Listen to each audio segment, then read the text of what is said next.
That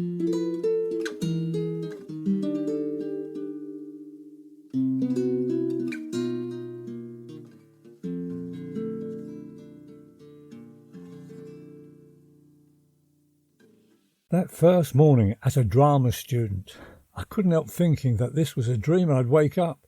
Me, a kid from the East End with a limited education, being given a full grant to study acting, with enough money to see me through the term. I was almost bouncing along with a spring in my step as I walked up the drive towards the house. I was so eager to begin my new life, I arrived about an hour early. But being early, often the first to arrive anywhere, is something I still do to this day. It means hanging about for a bit, but I'd rather that than be late. I was so determined to really go for it because this was my chance to make something of myself.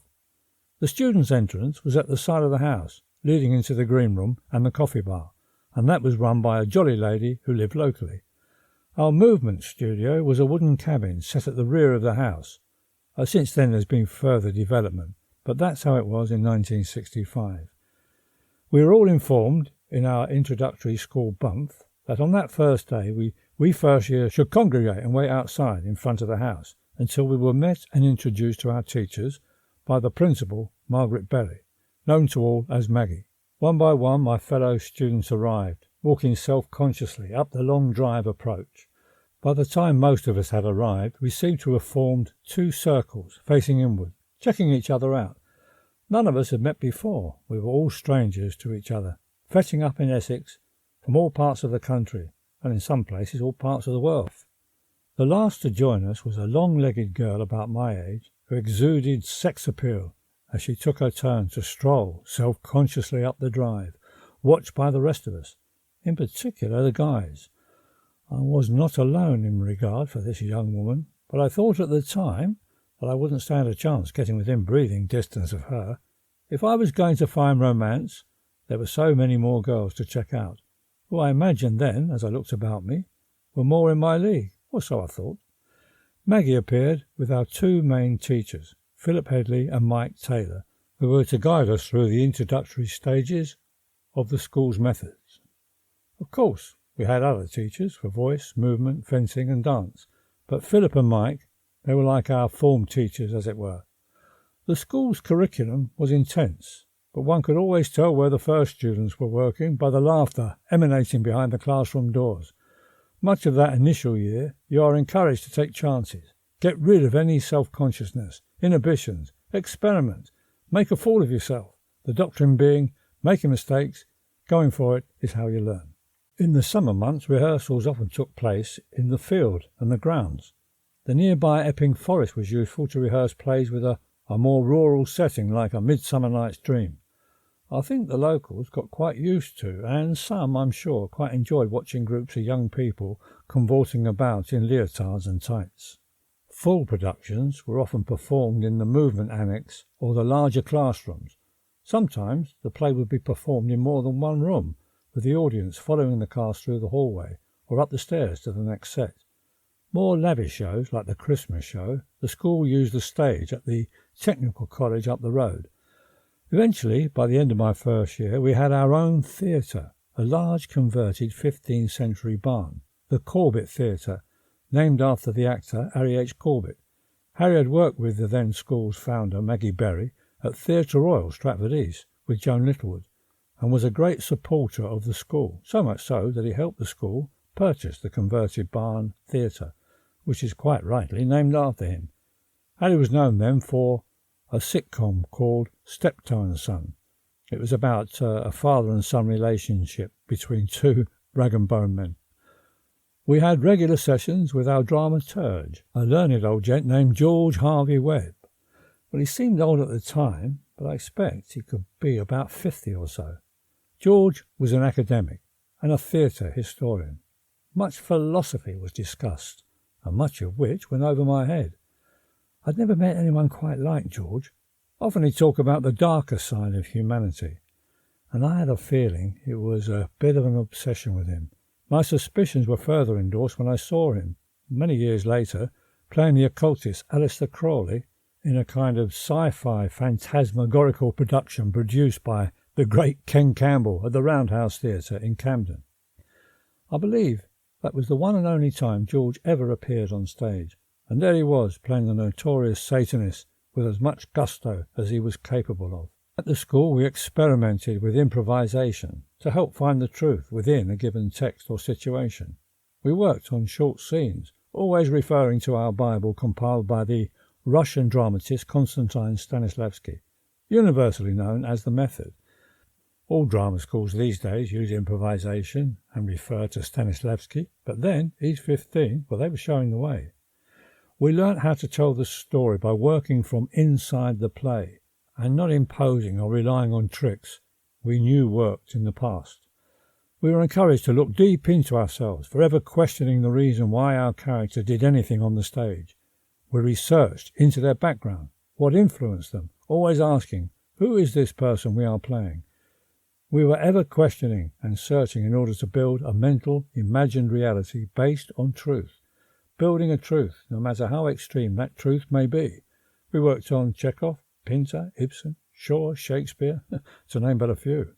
We applied the same technique to restoration comedy and family shows, proving the Stanislavski technique can apply in all aspects of an actor's work, either in the theatre, TV or films. An actor's job is to interpret the text and action, to create a reality, no matter what or how fanciful or extreme it may be. One of the most valuable lessons I learned doing improvisation was to listen and respond, react. It sounds simple, but it's not. The school provided us would-be thespians with a viable approach to our craft and a technique we could depend on. I soaked it up and gave 110%, eager not to waste this opportunity offered me.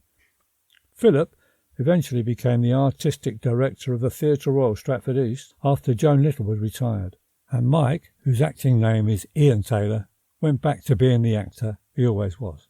I had some savings left from those last months working in Civvy Street and was fairly flush by the end of the first year. On that first summer vacation, a dozen of us clubbed together and bought an old 12-seater van. The idea was to tour Europe and finish up in Greece. Now, Greece, those days, was still very much the hippie trail in 1966. Our van cost us the princely sum of 75 quid, and it got us to Athens before it gave up the ghost. Our numbers had depleted by the time we reached Greece, because the heat proved too much for some of the fairer-skinned members of our group. 7 of us took a boat over to one of the islands, Skiathos, which was little more than a fishing port at that time. We slept on the beach, food was cheap, we dived into the Med straight out of our sleeping bags and ate grapes and yoghurt for breakfast. I've been back to Skiathos since. It was sad to see it's an island now that resembles somewhere in the Costa del Sol. After Skiathos we split up, leaving 4 of us to hitchhike in pairs, meeting up at our next arranged stop. At each destination we were able to sell our British blood for around 4 quid a pint, which was enough to pay our way until the next time. After a couple of months playing the hippies, we arrived back, taking the ferry from Ostend, just in time for the second year term.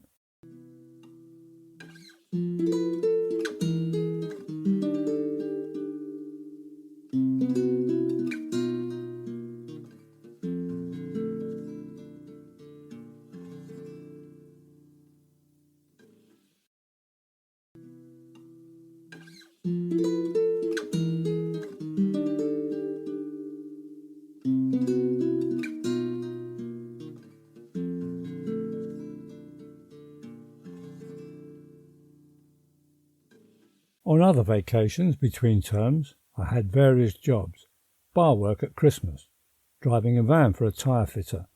One summer job I quite enjoyed was the now defunct petrol pump attendant. As a student, I didn't pay any tax, and with the tips from the customers and as many Green Shield stamps I could pocket, I was earning more than the regulars. I helped a chum, Lawrence, to sell women's undergarments from a stall on various markets. I knew Lawrence from the Spy Club days. As well as a stallholder, Lawrence had also caught the acting bug and did some extra and stunt work. He eventually gave up his stall and taxi driving and moved on to playing small parts. Lawrence became a fully fledged jobbing actor like myself, named Stuart Harwood. He popped up from time to time on TV and films, struggling to make a crust with the rest of us. Sadly, Lawrence passed away recently from cancer. Predictably, many of us had our fair share of romance, love and lust, and took full advantage of the so-called free love generation. The pill had just become wildly available, and naturally I was as eager as anyone to explore the freedom it offered. My first serious girlfriend was the long-legged student that I thought was in a different class to my own. To my surprise, she began giving me meaningful, get-to-know-me-better kind of looks. Well, the old adage, opposite attracts, was working in my favour, and it would have been ungallant of me not to respond. Soon after we started dating, I discovered she was the daughter of a German diplomat with a posh apartment in Knightsbridge. It was there in Knightsbridge, just around the corner from Buck House, I began to explore the joys and delights of young love. It was so exciting. Some nights we'd have dinner with Mum, prepared by her cook housekeeper. After we dined and talked for a while, my love and I would go through a charade at the flat door of saying good night. The door would be firmly shut for Mum to hear, but with me still inside the apartment. I'd creep along the passageway, past the lounge where Mum was relaxing with a book and a nightcap. I'd slip into my girlfriend's bedroom, waiting for her to wish her mamma good night and join me. Later, when all was quiet, I would retrace my steps, very spent and content, and slip away into the night. I think Mum and definitely the housekeeper were on to us, but the charade saved face, as having a sleepover or alone time in the bedroom with your boyfriend was not as common as it is these days. My girlfriend's diplomat mother had access to all the first night and top-price tickets in the theatre. She couldn't use them all, so she gave them to us. I went to the opera for the first time, and some film premieres. One day, girlfriend's mum said, "Bob, you must buy a suit." I think casual smart, or in my case more like shabby chic, didn't fit well those days in the posh seats and venues we were attending. I had no spare cash by then, but you could buy from Burton's the tailor a made-to-measure suit for about £14, paid for in weekly instalments of about 10 shillings a week, 50p in today's money, which is what I did. In that Knightsbridge apartment, I was invited to soirees held by her diplomat mum. I was introduced as her daughter's fiancé. I rubbed shoulders with the intelligentsia. I shared a joke with a visiting high-ranking German politician. On one particular soirée, the Queen's butler offered around canopies. I believe the butler was doing a favour for my girlfriend's mum, who apparently was on speaking terms with the aristocracy. I do know they attended various palace parties. For some reason, the butler kept trying to put the cigars that was on offer into the top pocket of my suit. Yeah, maybe the snobby git was trying to set me up, feeling it was demeaning to be in any way servile to an oik such as I. I even shared a sofa with the chairman of the multimedia company I used to work for as a printer's assistant. The guy was so tickled pink at the idea. It seemed to establish the belief that we really do now live in a classless society. Don't we just? I had an old van at the time that I bought at the post office vehicle auction for £23. I painted it bright blue. It may have looked a tad incongruous, parked up in such an elite area of town, around the corner from most of the world's embassies, but you could park anything anywhere those days. Second year at drama school, there is less laughter, as the process becomes more intense. It's akin to you have now reached adolescence and are having to make sense and deal with not your hormones as such, but this new professional actor you that is struggling to emerge. How to apply the skills now you are liberated from what you thought acting was about. You're often told that some of the things you are trying to cope with now and perhaps not quite grasped will make sense, falling into place later. I think that is true, but not like the penny has dropped kind of way, but a slow absorption of the acting method, craft and techniques. The only thing you had to deal with was the fragility of your place in the school. Some students didn't make the grade and had to be advised to seek fulfilment elsewhere. At East 15 in those days, it wasn't a given that you were there for the whole 3 years. If you didn't respond well to their methods or found them too inhibiting or confusing, it was better for you, and I expect the rest of the class, that you moved on. The third year is more focused on the future. There are the graduation productions, when you hope the agents and casting directors you are invited will attend. The last few weeks there is your CV to get together with a 10x8 photograph to send to the reps in hope of an audition. The budding actor might have to consider what to wear for a particular casting. For most of us, the reality is there is now an uncertain void beyond that long school drive we first walked up 3 years ago, full of hope and enthusiasm. A void that now must be filled with more than heady dreams we once had. Not all of us will survive the business, but that is the gamble we have taken, and now it's up to us to try and make it real. Looking back at our class, 1965 to 68, 24 of us budding thespians started out in the first year, 15 graduated at the end of the third year, and at last count there is, to my knowledge, about half of us still earning a crust somewhere in the business. Oliver Tobias went straight from drama school into the musical Hair in the West End. Later, Ollie played the title role in the film The Stud with Joan Collins, and Gwen Taylor has carved out a very good career as an all-round trooper. I did manage to keep tabs on my classmates for a while, but sadly I can't recall all their names, so I'll refer to them by their Christian names. There may be some speculation on my part, or information that isn't quite correct, and for that I apologise. 2 foreign students who graduated returned to their native country. Christina went home to Argentina, and Marcus returned to Greece. Brian emigrated to Canada, and I hear he falls out a good career there. Jimmy was in a couple of films, and I believe he even directed one. Jim began dividing acting with directing, doing many profit share plays on the fringe. I used to bump into him occasionally on the odd commercial casting. Now, the job description, profit share, well, the clue is in the title. Usually a small troupe of actors perform a play above a pub or an art centre, and after overheads like paying any publicity, hiring of the venue, everyone shares out what money there is left over from the box office returns. The amount is generally just about enough to buy a round of drinks. The main reason for these productions is a showcase for the actors to invite casting directors and agents along to view their work.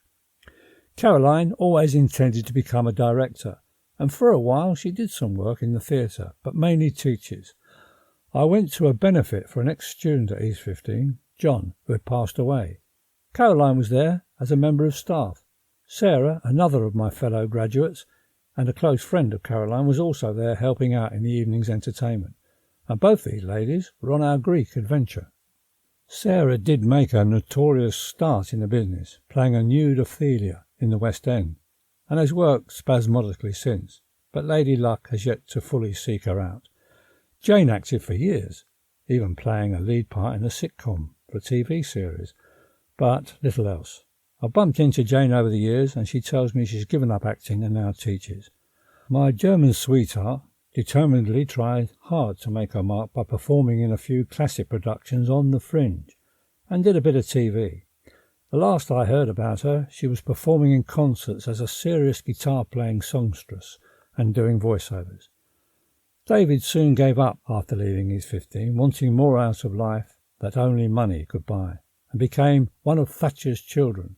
He eventually mortgaged his life to the hilt and became bankrupt and sadly hung himself, leaving a wife and family behind. Another David didn't do much and drove a black taxi for a living.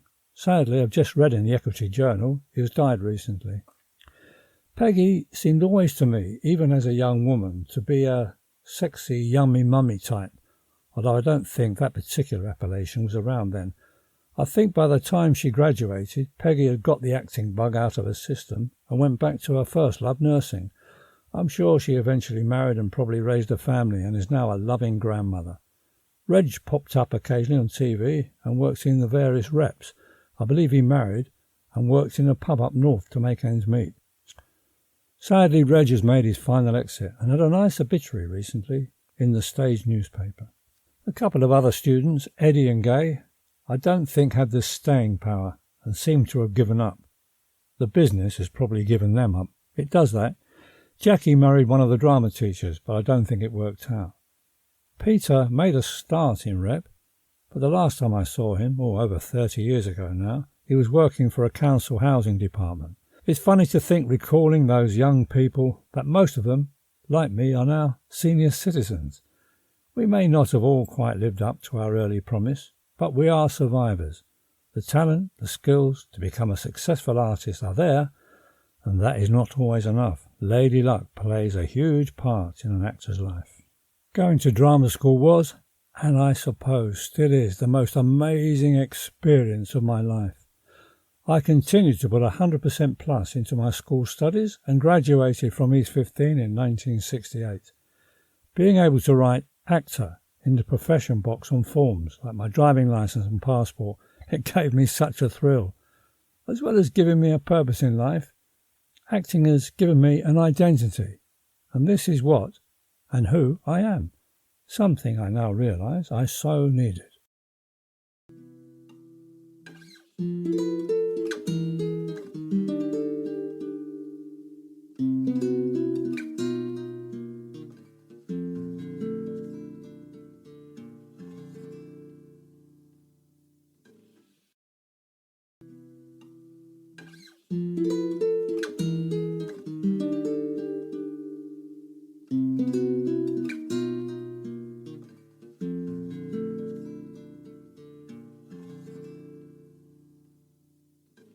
After leaving drama school, my first job was an improvised play with Mike Lee at the theatre upstairs at the Royal Court in Sloane Square.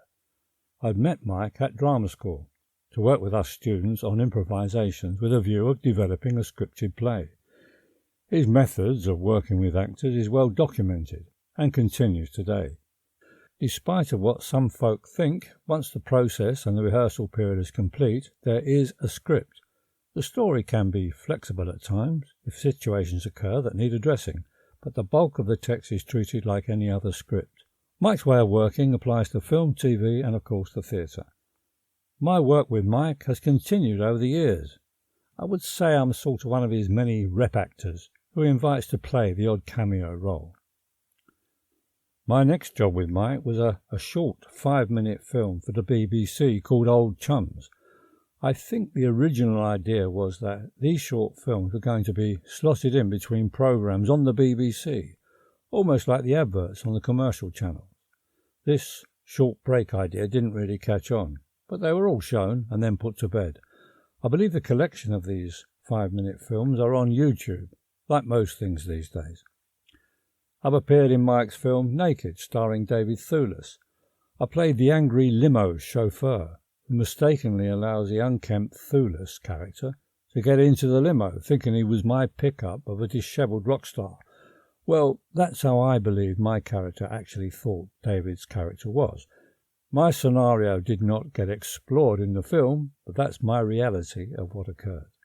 More recently, I played the arresting police sergeant in Vera Drake. My part came about because during filming they hadn't realised that that was how things were done in the 1950s.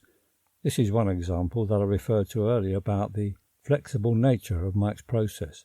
He phoned me up and explained the situation. I was sent a biography of a copper from those days and other bumps. I did my research, devised a character, met up with the cast members and Mike on location. We improvised some scenes and shot them over a couple of days. The last time I worked with Mike was on a short film called A Running Jump starring Eddie Marsan for the Culture Olympiad shown during the 2012 Olympics. I should have been in Secret and Live starring Timothy Spall, but I believe the film was too long, and the storyline I was in, playing the wedding car's chauffeur, ended up on the cutting room floor. No wedding, no chauffeur. The cut scenes also involved a family and friends of the bride and groom. The actors had worked extensively with Mike in rehearsals, and their finished scenes were actually shot, but they were also edited out of the final cut. So a number of characters are still in limbo with nowhere to go, gathering dust in the corner of some editing suite somewhere. But as all is digital these days, maybe they're buzzing about in the ether looking for a storyboard to attach themselves to unnoticed. They may be stranded, imprisoned on a microchip, screaming to be released. Yeah, I know. I should stop with this metaphorical, abstract symbolism thingy concept stuff and move on. On Mike's 70th birthday, 200 plus of us congregated at a club in North London to celebrate the great man's big day. His sons, Toby and Leo, emailed all in his address book to come dressed as their dad, in his usual casual chic togs and sporting false beards. On his arrival, his sons led him in blindfolded. The blind came off, and he was faced with Alison Stedman, his now ex-wife, dressed and made up, looking like a young Mike, moving towards him, imitating his body language, the hand gestures and slightly crouched forward gait perfectly. Then he faced the scene of all his friends and family in various guises of Lee. Well, to say he was gobsmacked was an understatement, and a jolly time was had by all.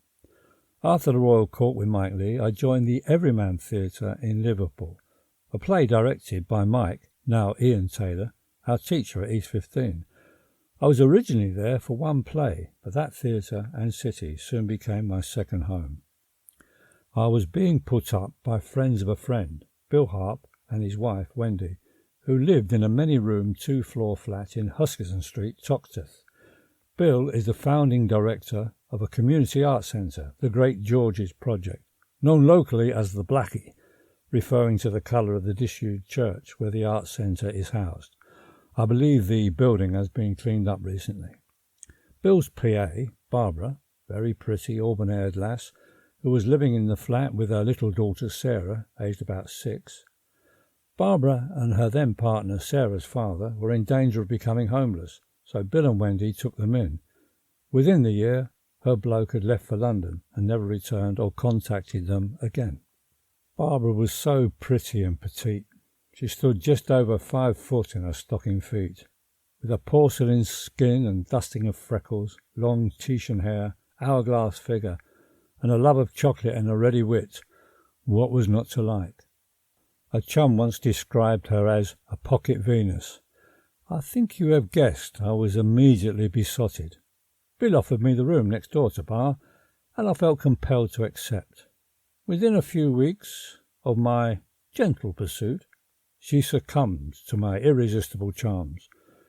With the play at the Everyman finished, Bill offered me a job. Being disinclined to leave my lady love and return to London, I accepted. Bill had this idea of something he called lorry theatre. As the title suggests, the show involved a lorry and a theatre, or rather theatrical events. My job was to take part in and arrange the daily format, with Barbara as my assistant. Well, what could a loved-up chap do?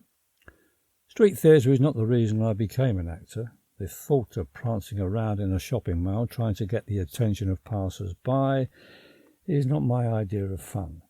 A proper open-air theatre is good because the setup is like any other theatre, only outside, like the one in Regent's Park. Lorry theatre was as far away from Regent's Park as you could get. The plan was that once we arrived on the arranged location in various districts in Liverpool area, we would begin to create set images on and around the lorry, changing from one to another in a hopefully smooth and uninterrupted fluidity. These changing shapes were to be accompanied by music, poems, dances, and any performing arts that related to them. The core male members of our group, including myself, were given a few days' crash course at a builder's yard to learn the basics of scaffold erecting. Can you imagine what health and safety would say to a bunch of scally-looking geeks wanting to do that today, especially as the scaffolding would be erected around the lorry for us and the local kids to climb, dance and swing about on. We'd get to the location, a disused waste ground or play area, to begin what was supposed to be a multifaceted show of amazing invention and phantasmagoria, as the great late Ken Campbell might have billed it. All looking good on paper, but like many plans on paper in the world of solid reality, things aren't always, if ever, the same. The word had got out to the universities and the creative community at large for anyone interested in doing something should turn up on the day. They would report to the director, me, and I was to fit their ideas or expertise into the show. It was a hot summer, the kids were off school, and so a lorry parking up with a load of hippie-looking types erecting scaffolding to an accompanied soundtrack would be quickly noticed. In a matter of minutes, the kids were crawling all over us. Our arrival and scaffolding erecting was supposed to be observed as part of a performance, kind of moving image, kind of prologue thing. To erect an iron structure with a gang of kids jumping up and down on the lorry, swinging off any scaffolding parts we had managed to put up, to say it was not easy is an understatement. Our driver, a local guy, would park up and leave until the time came of departure. So, whatever happens, we had to stay most of the day. Learning from our experience of our first gig, we decided to arrive unobtrusively and not play any music or give a performance of any kind until we had the main scaffolding structure erected. But it was a nightmare from start to finish. Some days, hardly any artist fetched up. I think the word had got out. Often a skeleton crew, Barbara and me, together with a few other committed regulars, had to run the show. I tried to involve the kids by getting them up on the stage area to sing a song they knew, or to join in with our numbers. I can't tell you how many times I had to join in with In My Liverpool Home. I asked one little girl what she thought of the show. "It's a load of crap."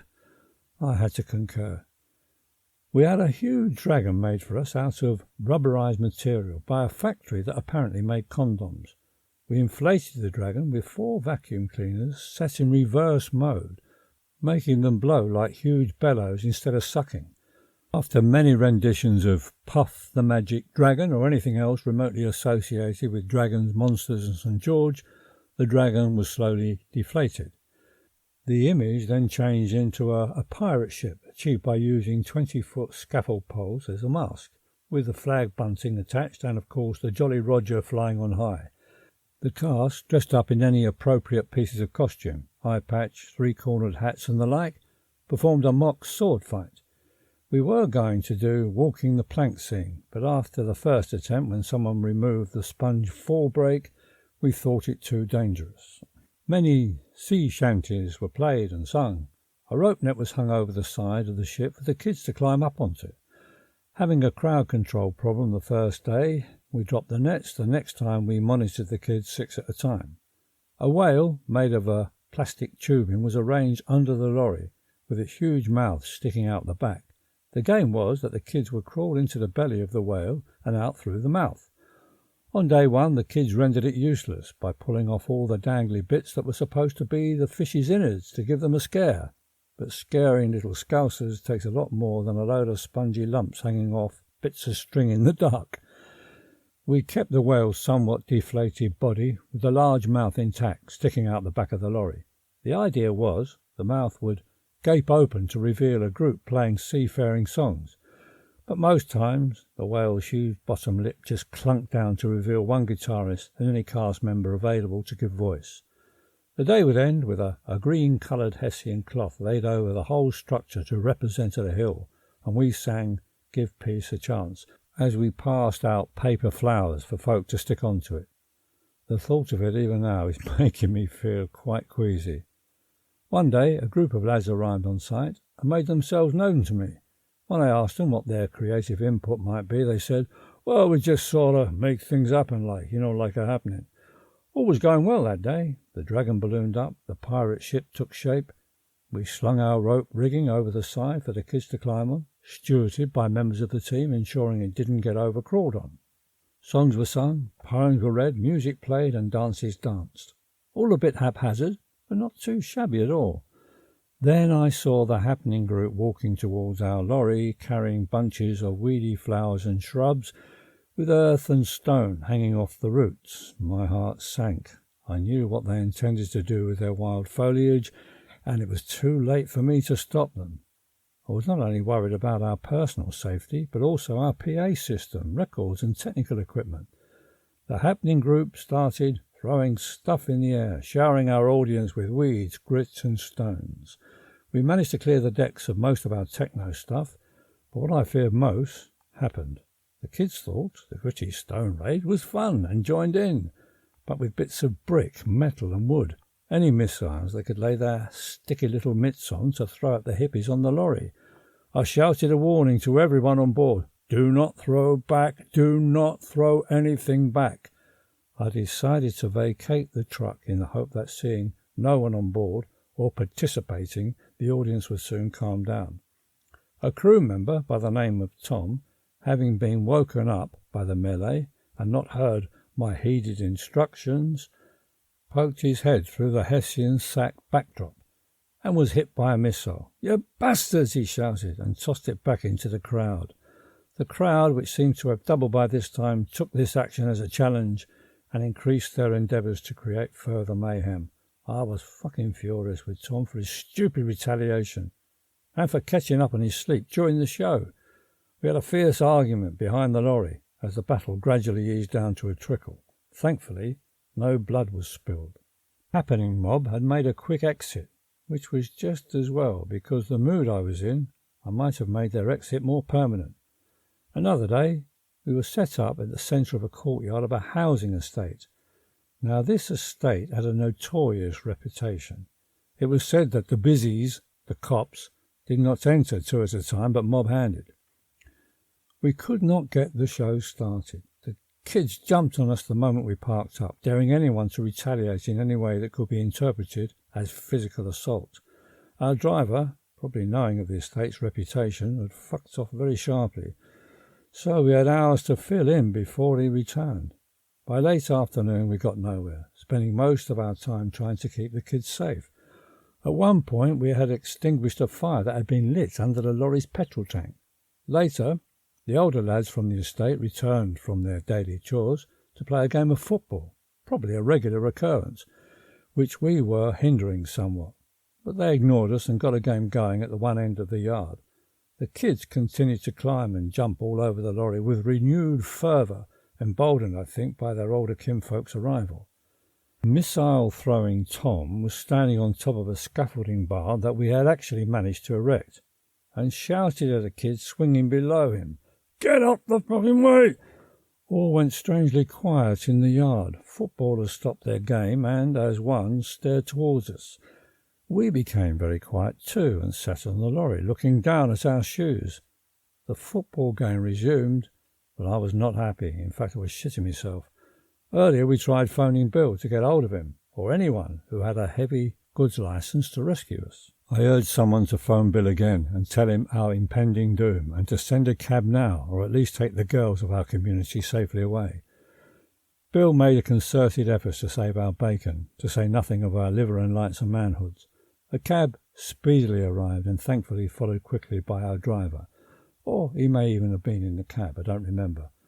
What I do remember, with great relief, was we were out of there.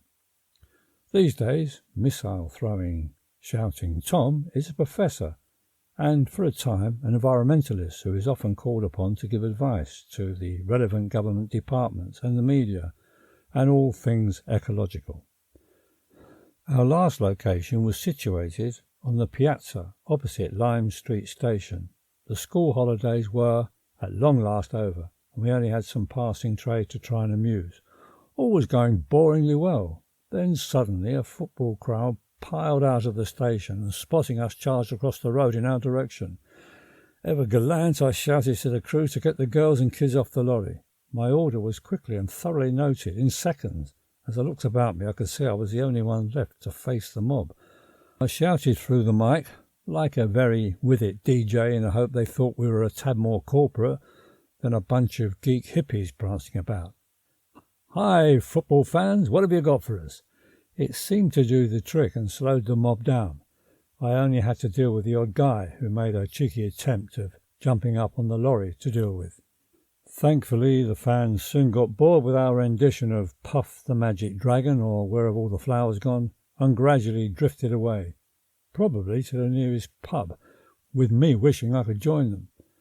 Lorry theatre was the one and only time I performed anything in the street, unless, of course, I'm in front of a camera shooting a movie or a TV programme. But my street theatre days were well and truly over.